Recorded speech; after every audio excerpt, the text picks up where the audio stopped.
Securities offered through Cambridge Investment Research Incorporated, a broker-dealer, member FINRA, SIPC. Advisory services through Cambridge Investment Research Advisors Incorporated, a registered investment advisor. Cambridge and Clear Vista Financial are not affiliated. Discussions in this show should not be construed as specific recommendations or investment advice. Always consult with your investment professional before making important investment decisions.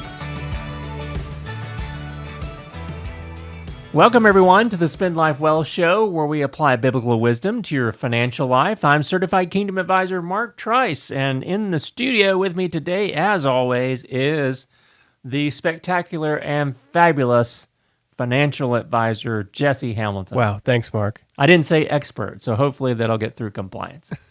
All right. That's good. Today we're talking about, here we are in the middle of the year. We're halfway done. Can't believe it. That's crazy. It's hot, as it usually is this time of year. It's not as hot as last summer. No, it is not. It is not. But still, what's hot is the market.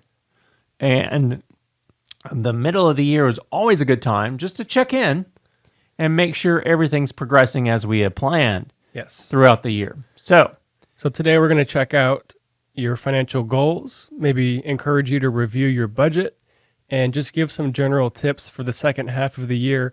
I know, Mark, you mentioned before that things like Christmas are coming, same time as last year. Yeah, it happens the same time every year, folks. And I know it's every year a surprise. We always go into debt to cover expenses, but it, in fact, is the same day every year. December 25th, I believe it is. Yes. So we'll talk about some of those goals that we need to prepare for now so that we are not putting ourselves in the bind. So why is it important, Jesse, to have that mid-year financial check? Because it's important to stay on track, maybe make a few necessary adjustments and revisit those goals. Because before you know it, like we said, we're halfway through the year. Maybe you wanted to make a change on your saving habits or your budget or a big purchase saving, and maybe you're on top of your goals. Maybe you're not anywhere near them. Well, you know, it's better to do it now than get to the end of the year and just have a big oops, right? Yep. Oops, I should have done something differently for the second half of the year. Proverbs 27:23 says, "Be diligent to know the state of your flocks and attend to your herds." Not many of us have herds anymore, but we do have assets and wealth that we've been blessed with. So it's important to stay on top of those things and make sure that we, in fact, are being good stewards of those resources. Modern translation, check your statements. Yeah, a lot of us are spending and we don't even realize it in ways that are not beneficial to us. But let's talk about assessing progress on our goals. A lot of us do New Year's resolutions, right, Jesse? I know you probably do that. Popular in the New Year's time. Some people do springtime cleaning or springtime refreshing of the budget. Hopefully you set some financial goals during that time, and maybe this is a good time to review some ideas here. Maybe you're saving for a big purchase, or you wanted to increase your retirement contributions, something like that. So take a few minutes to just evaluate what you've achieved so far. It's a good time to pause. Some of you might be surprised of like, oh yeah, I did have that New Year's financial resolution and I forgot about it. Now's the time to pick that up. Go to Starbucks 3 times a day instead of 4. Yeah, that's a good idea. So we want to revisit and adjust those goals if necessary. Always assess where you currently are in your financial status. And sometimes that means just evaluating what we're spending. We always tell folks to write it down and try to assess what you're spending money on. One thing that Jesse and I stress, and we say this with everyone we meet with when it comes to spending plans, we don't care what you spend your money on. That is not for us to decide. It is between you and God and how you decide to allocate the resources that you've been given and earned. Yeah, that's always funny when people come in and say, "Yeah, I'm really sorry I bought this." We said, "I don't care. It's your money." Yeah. But a lot of people ask questions like, "Where should I spend money?" It doesn't matter. Now, there's some situations, Jesse, where we come in, people looked at things and I remember a household where they had 3 people in the household and they were spending over $2,000 a month on just groceries. And that's a little out of whack. Filet mignon every night? I don't know.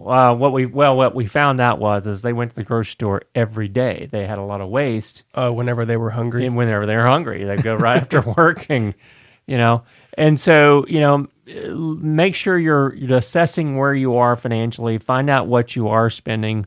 We don't care where you spend your money. That's okay. You spend it wherever you want. If you want to spend $2,000 a month on groceries, knock yourself out. But we're not really going to give you any particular advice to say, well, for a family of 3, you should really only spend no more than $500. That's not our place. This is between you and God. Right. And speaking of which, Proverbs 16:3 says, commit to the Lord whatever you do, and he will establish your plans.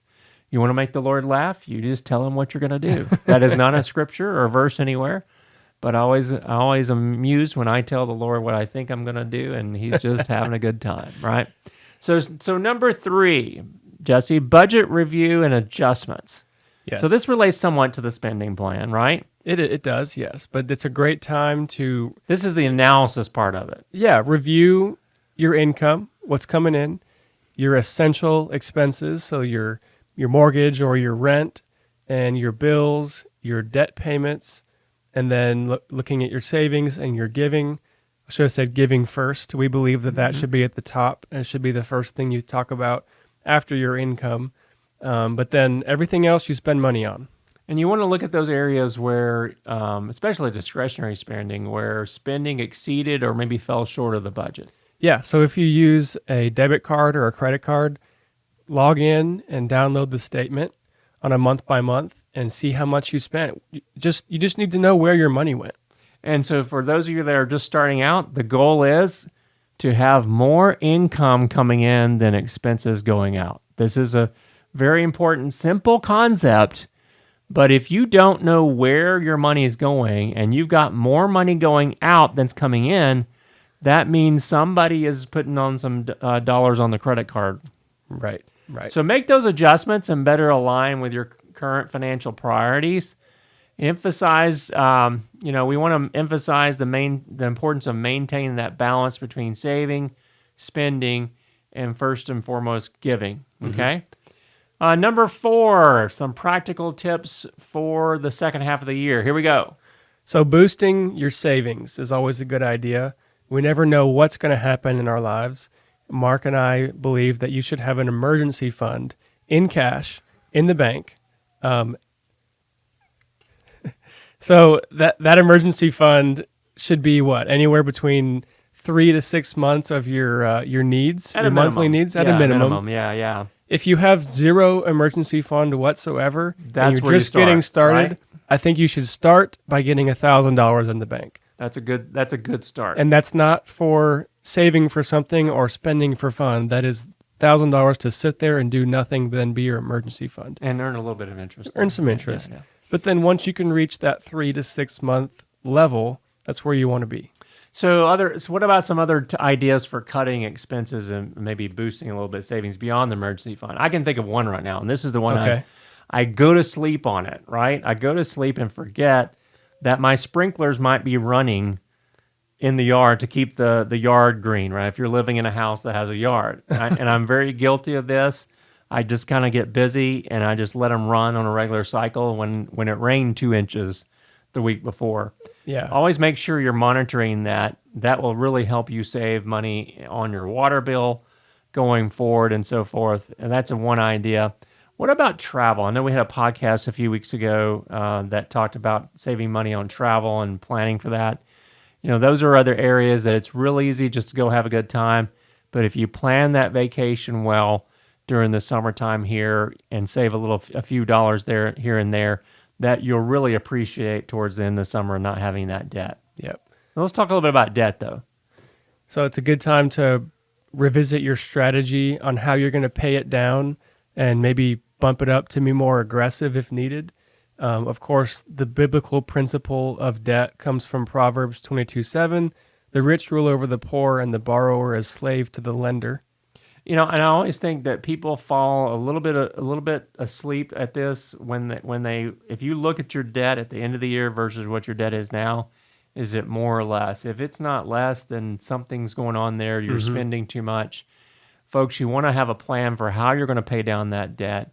even if it happens to be a mortgage. And we can help you with some of those things if you're curious and want to learn more about that. If you're in the market for a new car, you go to the dealer, they don't ask you how much you can afford. They ask, what do you want to pay per month? Right. And they always make it sound nice and neat, that it fits within your budget. And that could be a really killer to your budget if you're not careful. Right. Well, let's talk a little bit about some upcoming expenses. We've talked about vacations. We have a video on our website here that talks about retirement planning is like a vacation. But Yeah, check it out. you want to check that out, and then also be prepared for some of these upcoming expenses. What's coming up here real soon, not more than 30 or 40 days away, it's back to school. Yes, going back to school, that comes along with several costs. Got to buy things, books, backpacks, everything. Always a big expense, and most states these days have a tax-free weekend or week where a lot of back-to-school items are tax-free, and that can really help a lot. What's the other big one that comes up? Well, we mentioned at the beginning of the program. It's Christmas. It's the holidays. You know it happens every year. So please don't act surprised when it creeps up on you and suddenly you're trying to buy gifts for all your loved ones. Prepare now. Set aside a little money. If you can for set those aside expenses. just a little bit per month now, you won't have to go into debt, hopefully, at Christmas to pay for it all. Well, and let's wrap up with a little bit of encouragement. I want to think it's really important that we focus on the real reason why we have a spending plan and a budget. It's to honor and glorify God with our wealth. Right. And how we manage the money that we've been entrusted with is really a testament to or testimony of the condition of our heart. And I just want to encourage you to take advantage of any resources that you can get to manage your spending and your saving and your wealth. Please seek the guidance of a financial advisor. Just remember, God is there to meet all your needs, and He will do that. So a personal anecdote before we wrap up, Sure. Mark. I've got a new member in my family, and babies are expensive, I'm learning. So my wife and I are finally getting to a point where we can develop a new regular budget after the baby was born.